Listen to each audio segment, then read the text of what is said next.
Hello student, welcome back to the learning platform. तो आज हम देखेंगे कोऑर्डिनेट ज्योमेट्री का सेकंड पार्ट। इससे पहले हमने फर्स्ट पार्ट देखा था। अगर आपने वो वीडियो नहीं देखी है तो डिस्क्रिप्शन में लिंक दिया हुआ है, वहां जाके आप उस वीडियो को देख सकते हैं और अपना जो कोऑर्डिनेट ज्योमेट्री का जो आपका चैप्टर है उसको आप बहुत अच्छे तरीके से समझ सकते हैं, क्योंकि पार्ट 1 में हमने कंसेप्ट समझाया है कोऑर्डिनेट ज्योमेट्री का कि कोऑर्डिनेट ज्योमेट्री क्या होती है, उसमें कौन कौन से फॉर्मूले अप्लाई होते हैं और जो 2021 में एग्जाम होने वाले हैं उसमें जो रिड्यूस सिलेबस है, क्या कटा हुआ है, क्या हमको नहीं पढ़ना है, वो भी उसमें बताया गया है।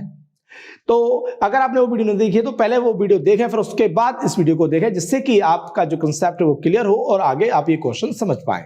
और इस वीडियो को शुरू से लेकर लास्ट तक जरूर देखें, जिससे कि आपका जो कंसेप्ट है बहुत अच्छे तरीके से क्लियर हो और आप ये जान पाएं कि बोर्ड एग्जाम में किस तरीके से क्वेश्चन पूछे जाते हैं। क्योंकि ये जो क्वेश्चन मैं आज आपको करवाऊंगा वो सभी क्वेश्चन पिछले सालों में बोर्ड एग्जाम में पूछे गए हैं, तो इसलिए काफी इंपॉर्टेंट क्वेश्चन है, इनको करना बहुत जरूरी हो जाता है। तो बिना टाइम गवाए हम आज की क्लास को शुरू करते हैं। और उससे पहले मैं आपसे कहना चाहूंगा कि अगर आप हमारे चैनल पर नए हैं तो चैनल को सब्सक्राइब कर लें और बेल आइकन को प्रेस कर लें, जिससे कि आपको ऐसी ही knowledgeable video time to time मिल सके। तो शुरू करते हैं आज की क्लास।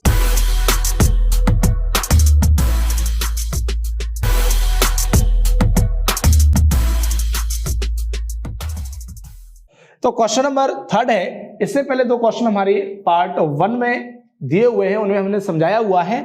तो हम क्वेश्चन नंबर 3 देखते हैं उसी के बाद कि find the value of k if the point P2,4 is equidistant from the points A5,k and BK,7।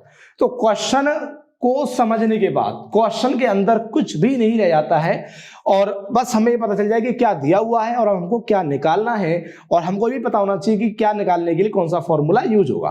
तो क्वेश्चन को समझते हैं। Find the value of k। आपको क्या करना है, आपको k की वैल्यू फाइंड करनी है if the point P2,4 is equidistant, यानी जो एक पॉइंट P है वो इक्विडिस्टेंट है। किससे इक्विडिस्टेंस है?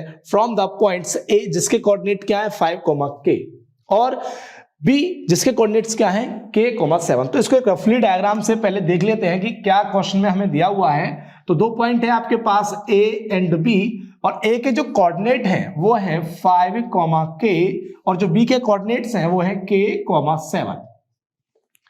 अब इनके बीच में एक पॉइंट दिया हुआ है जो कि इक्विडिस्टेंस है इन दोनों से। इक्विडिस्टेंट का मतलब है कि जैसे कि जो आपका पॉइंट यहां पर P है और बोला गया है क्वेश्चन में कि P is the equidistant. Equidistant का मतलब है कि उसकी जितनी डिस्टेंस A से है उतनी ही डिस्टेंस B से होगी।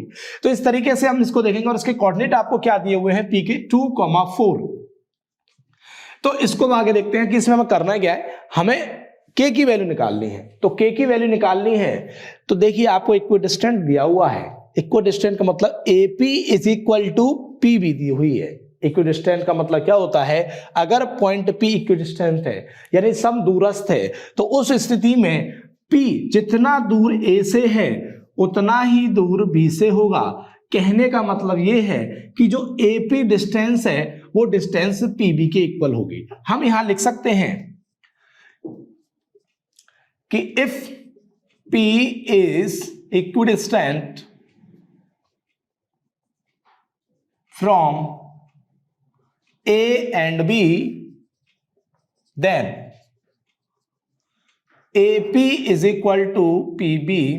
Now अब हम क्या करेंगे कि जो AP की डिस्टेंस है वो PB के इक्वल में है। तो इस कंडीशन में हमें डिस्टेंस फॉर्मूला अप्लाई करना है, क्योंकि हम किसकी बात कर रहे हैं, यहाँ पे डिस्टेंस की बात कर रहे हैं। तो हमें कौन सा फॉर्मूला अप्लाई करना होगा, डिस्टेंस फॉर्मूला अप्लाई करना है। और डिस्टेंस फॉर्मूला आपको पता है क्या होता है,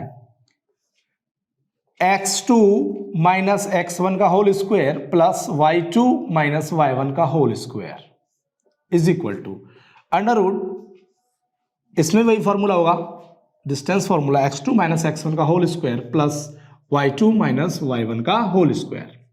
अब हम देखते हैं कि AP के लिए x1 कौन सा है और y1 कौन सा है, x2 कौन सा है, y2 कौन सा है। AP तो जो A के कोऑर्डिनेट्स हैं वो x1, y1 और this is x2 and y2, किसके लिए, AP के लिए। तो यहां पे इनकी वैल्यू पुट करेंगे। x2 इज 2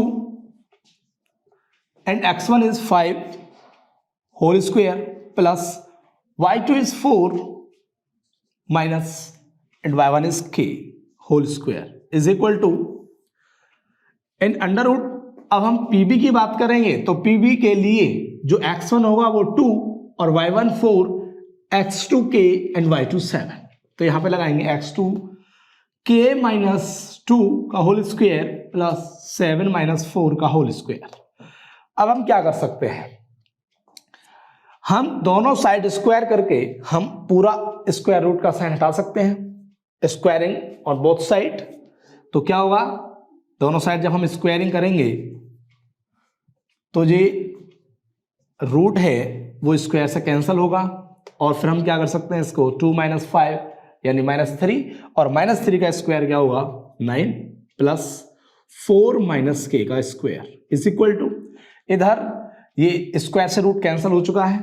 हमें बोर्ड एग्जाम में इस तरीके से काटना नहीं है, बस हमें क्या करेंगे कि स्क्वायरिंग ऑन बोथ साइड और फिर उसके बाद हम नेक्स्ट स्टेप लिखेंगे और फिर करेंगे।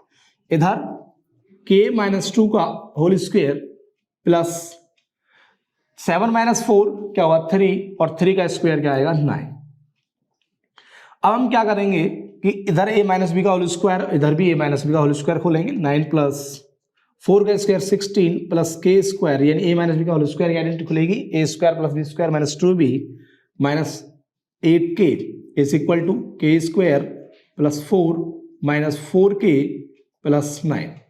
आगे इसको सॉल्व करेंगे, K square minus 8k 16 plus 9 25 is equal to K square minus 4k 9 plus 4 कितना होगा 30 और फिर नेक्स्ट इसको आगे सॉल्व करेंगे। यहां पे हम के स्क्वायर, इस के स्क्वायर को इसके पास लेके आएंगे तो पॉजिटिव इधर आके किसका हो जाएगा नेगेटिव, यानी के स्क्वायर माइनस के स्क्वायर। फिर इसके बाद क्या होगा माइनस 8k और ये इधर आके किसका होगा प्लस का 4k और हम 25 को उधर लेके जाते हैं 13 के पास में तो क्या होगा 13 माइनस 25। अब इसके बाद क्या करना है, प्लस के स्क्वायर माइनस के स्क्वायर कैंसिल आउट, दोनों कैंसिल हो जाएंगे। Minus 8k plus 4k this is minus 4k is equal to 25 में से जब हम 13 को माइनस करेंगे तो हमें क्या मिलेगा माइनस 12 और माइनस से माइनस क्या हो जाएगा कैंसिल, तो this is 4k is equal to 12 and k is equal to 12/4 कितना होगा 3। तो यहां पे हम देख रहे हैं कि जो k की वैल्यू है वो 3 होगी। तो इस तरीके से कभी भी आपको इक्विडिस्टेंट का क्वेश्चन दिया हुआ है तो इस तरीके से बड़े प्यार से बड़ी आसानी से क्वेश्चन सॉल्व हो जाएगा। हमें क्या करना है, थोड़ा सा बस क्वेश्चन को समझने की जरूरत है। बस हमको ये देखना है कि जो इक्विडिस्टेंट पॉइंट है वो कौन सा है, बस हमें इसमें गड़बड़ी नहीं करनी है। अगर हमने इसको यहाँ लिख देंगे यहाँ तो पूरा हमारा जो क्वेश्चन है पूरा डगमगा जाएगा। तो बस इसी चीज का हमको ध्यान रखना है कि जो इक्विडिस्टेंट पॉइंट है वो कौन सा है, फिर उसको हम रखेंगे और फिर उसके दोनों साइड में जो आपको पॉइंट दिए हुए हैं उसको रखेंगे और फिर दोनों की डिस्टेंस लगाकर हम उसको सॉल्व कर लेंगे इक्वल रखकर। तो इस तरीके से हम इन क्वेश्चंस को सॉल्व कर सकते हैं। चलते हैं अगले क्वेश्चन की तरफ। तो अब देखते हैं क्वेश्चन नंबर 4। क्वेश्चन नंबर 4 है find the point on Y axis. Y axis पे हमको ऐसा पॉइंट फाइंड करना है विच जो कि इज इक्विडिस्टेंट, जो इक्विडिस्टेंट है किससे 0.5, -2 से एंड -3, से।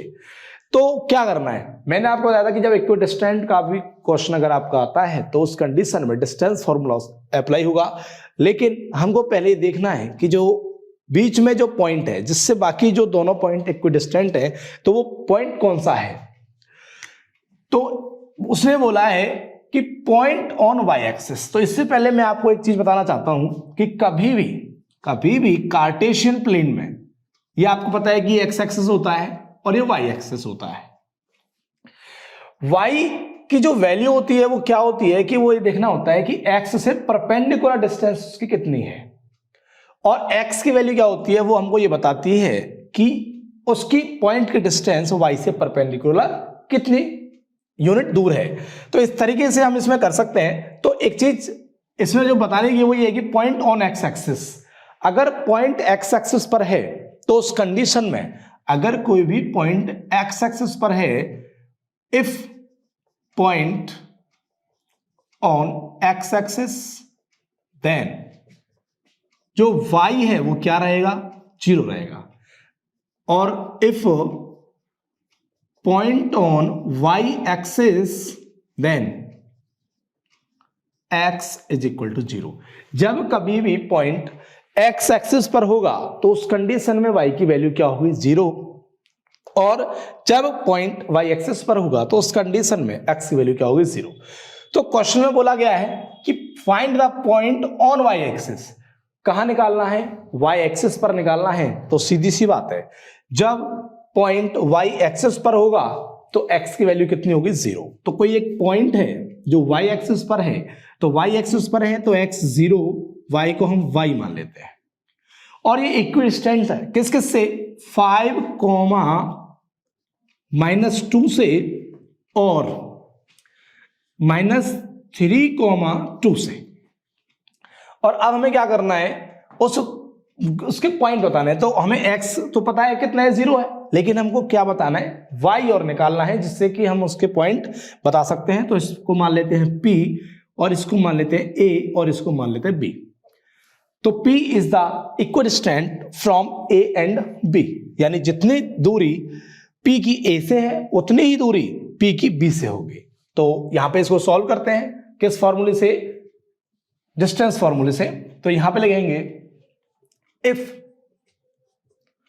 p is equidistant from a and b, यदि p a और b से इक्विडिस्टेंट है देन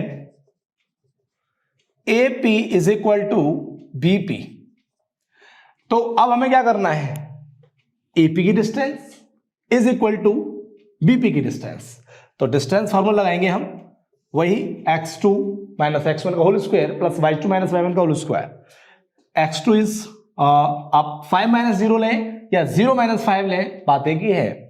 तो यहां पे हमने बोला है AP, तो उस कंडीशन में x1 ही होगा, y1 ही होगा, और x2 ये होगा, y2 ये होगा। तो x2 माइनस x1 मतलब 0 minus 5 whole square plus y2 minus y1 means that y minus और -2 है तो माइनस माइनस +2 का whole square is equal to BP। तो BP में x1 y1 x2 y2। तो आपको क्या लिखना है, x2 माइनस x1, तो इसका मतलब कि 0 माइनस और माइनस ऑलरेडी 3 के साथ है तो माइनस माइनस +3 का whole square plus y2 minus y1, तो y माइनस 2 का होल स्क्वायर। इस तरीके से हम इसको लिखेंगे और फिर आगे क्या करना है, इसको थोड़ा सा सॉल्व कर लेते हैं। तो दिस इज 25, क्योंकि -5 का स्क्वायर क्या होता है +25, प्लस y प्लस 2 का whole square is equal to 0 plus 3 is 3, और 3 का स्क्वायर क्या होगा 9, प्लस y माइनस 2 का होल स्क्वायर। इसके बाद क्या करेंगे, स्क्वायरिंग ऑन बोथ साइड। जब दोनों साइड स्क्वायरिंग करेंगे तो उस कंडीशन में क्या होगा कि जो स्क्वायर रूट है ये आपका कैंसिल हो जाएगा, ये हट जाएगा। जब हम स्क्वायर करते हैं किसी रूट वाले नंबर का तो उस कंडीशन में स्क्वायर से रूट जो है वो कट जाता है। क्योंकि सीधी सी बात है, जैसे इसका जो कंसेप्ट है वो ये है, जैसे मान लीजिए √5 का स्क्वायर अगर हम करते हैं तो हम इसको क्या लिखेंगे, √5 मल्टीप्लाई √5, और ये क्या होगा आपका √25, और √25 का स्क्वायर रूट क्या निकलेगा 5 निकलेगा। तो हम डायरेक्टली इतना बड़ा ना करके, जब हमें पता है कि वही वैल्यू निकल के आने वाली है तो हम क्या कर देते हैं, इस तरीके से कैंसिल आउट कर देते हैं, इसको काट देते हैं। तो इसके बाद ये आपका जो रूट है वो हटेगा, फिर क्या बचेगा 25 प्लस y प्लस 2 का whole square is equal to 9 plus y minus 2 का होल स्क्वायर। इसके बाद इसको सॉल्व करेंगे, 25 प्लस a प्लस b का whole square, a square plus b square plus 2ab is equal to 9 plus, इधर खुलेगा a minus B का whole square, a square plus b square minus 2ab। इसको solve करेंगे, 25 plus y square plus 2 square कितना होगा 4, plus 2 to the 4y is equal to 9 plus y square plus 4, और ये क्या हो जाएगा आपका माइनस का 4y। इसके बाद क्या करना है, हम y स्क्वायर को एक जगह रख लेते हैं, y को एक जगह रख लेते हैं, और जो 25 है आपकी जो कांस्टेंट वैल्यू उनको उधर ट्रांसफर करेंगे।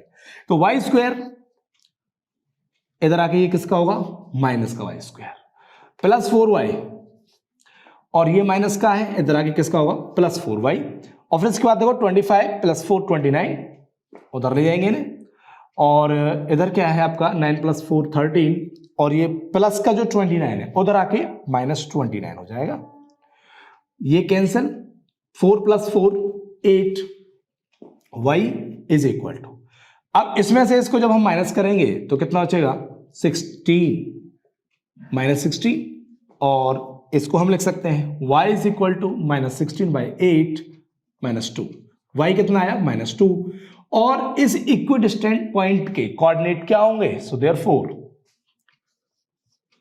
कोऑर्डिनेट ऑफ p क्या होंगे 0, -2।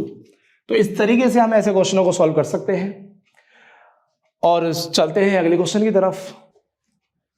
अब देखते हैं क्वेश्चन नंबर 5। क्वेश्चन नंबर 5 क्या है, late P and Q be the points of trisection of the line segment joining the point A 2, -2 and B -7, 4 such that P is nearer to A. Find the coordinate of P and Q। उसने बोला है कि कोई दो point हैं A and B, कोई दो point लिख लिया हमने A एंड B, और इनके कोऑर्डिनेट्स दिए हुए हैं आपको 2, -2, और B के कोऑर्डिनेट्स क्या हैं -7, 4। ठीक है, अब इनके बीच में कोई दो पॉइंट हैं P एंड Q जो कि इन्हें ट्राइसेक्ट करते हैं। देखिए P एंड Q, अब इनके कोऑर्डिनेट्स हमको बताने हैं, जो कि इसमें बोला गया है कि P is near to A, मतलब P है वो A के नजदीक है, बाकी आपका ये Q हो जाएगा। तो हमें क्या करना है, P और Q के कोऑर्डिनेट्स निकालने हैं। तो कैसे करेंगे हम इसे, तो जैसा कि क्वेश्चन में दिया हुआ है ट्राइसेक्शन, इसको पकड़ना है ट्राइसेक्शन को, जैसे कि बाइसेक्ट करना। बाइसेक्ट का मतलब होता है कि किसी पॉइंट के द्वारा किसी एक लाइन सेगमेंट को 2 इक्वल पार्ट्स में डिवाइड करना। और ट्राइसेक्शन का मतलब क्या होता है, ट्राइसेक्शन का मतलब होता है कि किन्हीं दो पॉइंट के द्वारा किसी एक लाइन सेगमेंट को 3 इक्वल पार्ट्स में डिवाइड करना। ट्राइसेक्शन का मतलब क्या होता है कि किन्हीं दो पॉइंट्स के द्वारा किसी एक लाइन सेगमेंट को 3 इक्वल पार्ट्स में डिवाइड करना क्या कहलाता है, ट्राइसेक्शन कहलाता है। तो हम इससे क्या एनालाइज कर सकते हैं, क्या हम अपने क्वेश्चन को सॉल्व करने के लिए क्या निकाल सकते हैं, वो चीज यहां पे समझने की है। तो ना तो इसमें हमें कोई डिस्टेंस पूछी गई है, हमसे पूछा गया है कि इनके कोऑर्डिनेट्स निकालने हैं।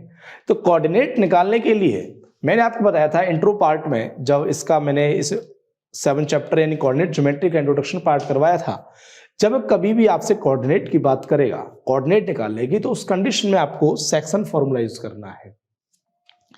तो यहां पे सेक्शन फॉर्मूला यूज होगा, तो सेक्शन फॉर्मूला जो यूज होता है उसमें कौन कौन सी वैल्यू आती है, m1 x2, मतलब कि उनके रेशियोज भी हमारे पास होने चाहिए, कोऑर्डिनेट के साथ साथ उनके रेशियोज भी हमारे पास होने चाहिए। तो कैसे करेंगे, इनके जो रेशियो से हम कैसे निकालेंगे, देखिए हमें पता है कि जो ये वैल्यू है AP है वो PQ के इक्वल है, और PQ किसके इक्वल है, QP के इक्वल है। मतलब कि इनका जो रेशियो है वो कैसा होगा, सेम होगा। यानी जब इनकी डिस्टेंस इक्वल है तो इनका जो रेशियो होगा सभी का कैसा होगा, सेम होगा। यानी मान लीजिए अगर रेशियो के अगर है तो इसको हम क्या लिख सकते हैं, 1:1, यानी AP ratio PQ ratio QB, तीनों का जो रेशियो होगा वो क्या होगा, 1:1, क्योंकि उसने कहा है कि जो P और Q पॉइंट है वो क्या करते हैं, वो लाइंस AB को, यानी AB जो दोनों पॉइंट हैं इनके बीच की जो डिस्टेंस है उसको ट्राइसेक्ट करते हैं, मींस दैट 3 इक्वल पार्ट्स में डिवाइड करते हैं। तो देखिए कैसे करेंगे इसको। तो अब हमें क्या करना है, अगर हम P के कोऑर्डिनेट्स निकालेंगे तो उस कंडीशन में हम कौन कौन से कोऑर्डिनेट लेंगे, A और P, और जो P है वो AB को कितने कितने रेशियो में डिवाइड करता है, हम यहां पे लिखेंगे P divides the P divides, यहां पे डायरेक्ट ए बी लिखता हूं, P divides A be in कितने रेशियो में डिवाइड करेगा? देखिए AP, ठीक है जी, AP अपॉन किसका रेशियो निकालना है? PB का। तो हम कैसे निकाल सकते हैं? देखिए AP 1 अपॉन, और जो PB है वो कितना होगा? 1 this and 1 this, 1 plus 1 is equal to 1/2, और हम लिख सकते हैं AP ratio PB is equal to 1/2, यानी जो P पॉइंट है वो AB को 1/2 में डिवाइड करता है, 1/2। अब जब हम P के कोऑर्डिनेट निकालेंगे तो अप्लाई कौन सा फॉर्मूला करेंगे? Section formula. अब उसके लिए जो सफिशिएंट वैल्यू हमें चाहिए वो हमारे पास है, क्योंकि ये M1 होगा और ये M2 होगा। This is X1, this is Y1 and this is X2 and this is Y2। तो निकालते हैं कोऑर्डिनेट्स ऑफ P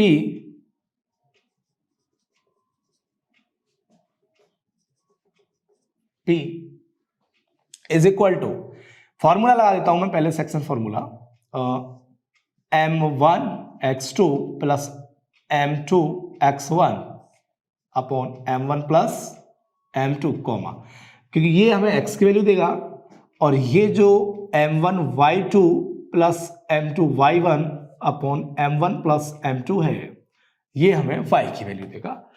तो वैल्यू पुट करते हैं इसमें, बस कुछ नहीं है, वैल्यू पुट करना है और सॉल्व करना है। M1 इज 1 इंटू X2 कितना है? -7 प्लस M2 कितना है? 2 और X1 कितना है? 2 अपॉन 1 प्लस 2 कॉमा, M1 कितना है? 1 और Y2 कितना है? 4 plus M2 is 2 and Y1 is -2 by 1 plus 2।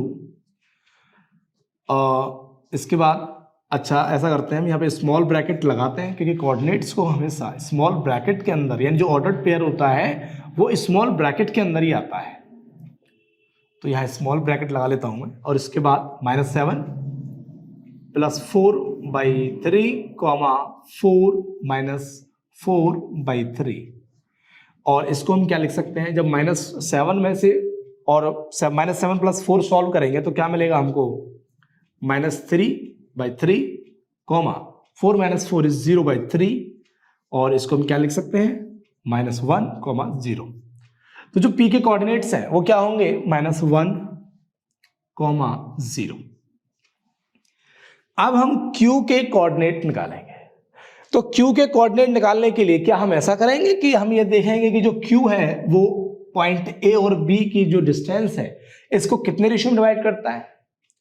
पहले इनका रेशियो निकालेंगे तो कितना आएगा? 2:1, और फिर पूरा फॉर्मूला अप्लाई करेंगे। क्या इस तरीके से हम करेंगे? नहीं, यहां पे हमें पता है कि जो PQ है वो QB के इक्वल में है, क्योंकि इन दोनों का जो रेशियो है वह कैसा है? 1:1 है। जब ये दोनों आपस में इक्वल है, यानी PQ डिस्टेंस और QB डिस्टेंस जब दोनों आपस में इक्वल है, तो हम क्या कह सकते हैं कि Q is the mid point of PB। तो Q के कोऑर्डिनेट्स हम कैसे निकालेंगे? तो यहां पे हम लिखेंगे coordinate of Q is equal to, तो यहां पे हम क्या लगा देंगे? Mid point formula. This is X1 and Y1, X2 and Y2। तो लगाइए, मिड पॉइंट फॉर्मूला होता है, क्या होता है mid point formula? Mid point निकालने का फॉर्मूला मैंने आपको बताया क्या होता है? X1 plus X2।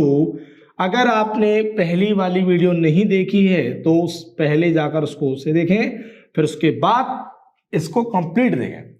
तो मिड पॉइंट निकालने का फॉर्मूला होता है X1 plus X2 upon 2, Y1 plus Y2 upon 2। तो X1 -1, X2 plus -7/2, Y1 0 plus 4 upon 2, और ये आपका होगा -8/2, 4/2, और इसको हम क्या लिख सकते हैं? -4, 2। तो जो Q के कोऑर्डिनेट्स हैं वो क्या होंगे? -4, 2। तो इस तरीके से सेक्शन फॉर्मूला से क्वेश्चन पूछ लिया जाता है, तो बड़ी आसानी से, बड़े प्यार से और छोटे से छोटे तरीके से क्योंकि यहाँ पे हम ये भी कर सकते थे कि 2:1, लेकिन नहीं, हमने ध्यान दिया कि जो PQ है वो BQ के इक्वल है, तो इसलिए हमने यहाँ पे मिड पॉइंट लगाया, फॉर्मूला, मिड पॉइंट फॉर्मूला, और उसके बाद हमने ये क्वेश्चन सॉल्व किया। तो इस तरीके से आप भी क्वेश्चन को सॉल्व कर सकते हैं। तो चलते हैं अगले क्वेश्चन की तरफ।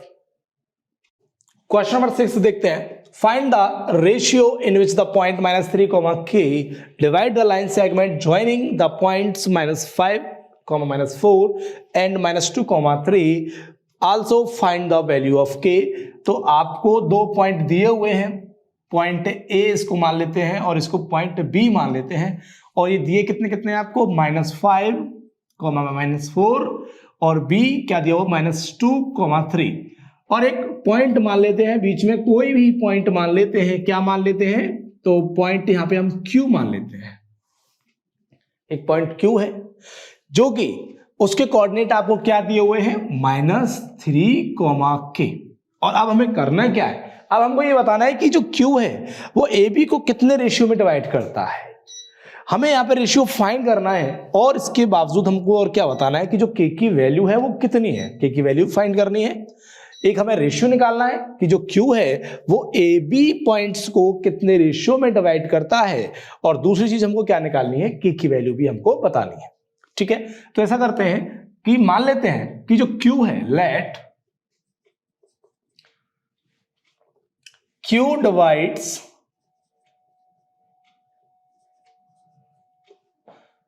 AB इन P/1। मान लेते हैं P/1 में ये डिवाइड करता है, मान लिया। तो रेशियो हमने मान लिया P/1, और फिर इसके बाद हम क्या करेंगे, जब कभी रेशियो की बात आएगी तो हम कौन सा फॉर्मूला यूज करेंगे, सेक्शन फॉर्मूला यूज करेंगे। तो by section formula coordinate of Q, तो कोऑर्डिनेट ऑफ Q क्या होता है, section formula m1x2 plus m2x1 by m1 plus m2, m1y2 plus m2y1 by m1 plus m2। इसके बाद Q के कोऑर्डिनेट आपको ऑलरेडी गिवन है, कितने, -3, k। कभी भी जब आपसे रेशियो पूछे तो जिस पॉइंट के द्वारा रेशियो पूछ रहा है उसके कोऑर्डिनेट आपको देगा, और इस तरीके से ही आपको उसको सॉल्व करना है। Is equal to m1 is P and x2 is -2, this is x1, this is y1, this is x2 and this is y2, -2 plus m2 is 1 and x1 is -5 by P plus 1,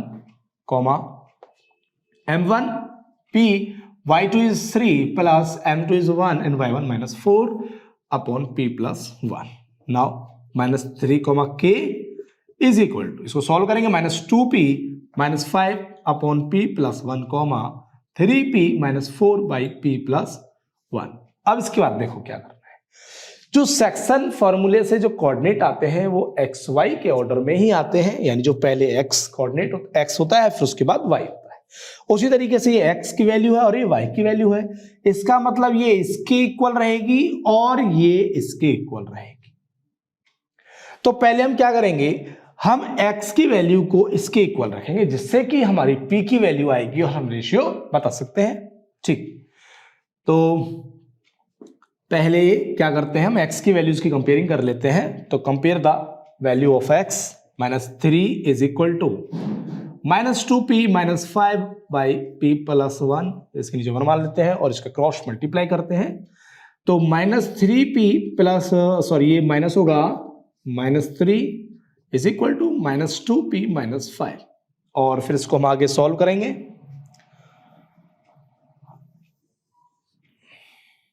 इसको जब आगे solve करोगे तो -3p है, कोई दिक्कत नहीं है।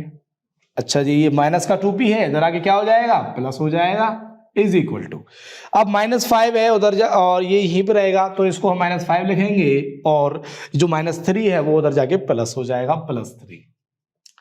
इसके बाद -p is equal to -2, minus से minus cancel, p is equal to 2।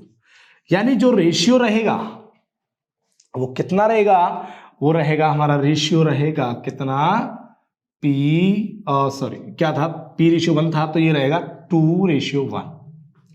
अच्छा जी, अब हमें क्या करना है, अब हमें k की वैल्यू भी फाइंड करनी है। तो k की वैल्यू को फाइंड करने के लिए क्या करेंगे, y कोऑर्डिनेट्स को कंपेयर करेंगे। तो लिख सकते हैं 3p - 4 upon p + 1 is equal to k, और जो p की वैल्यू उसको उसमें डाल देंगे।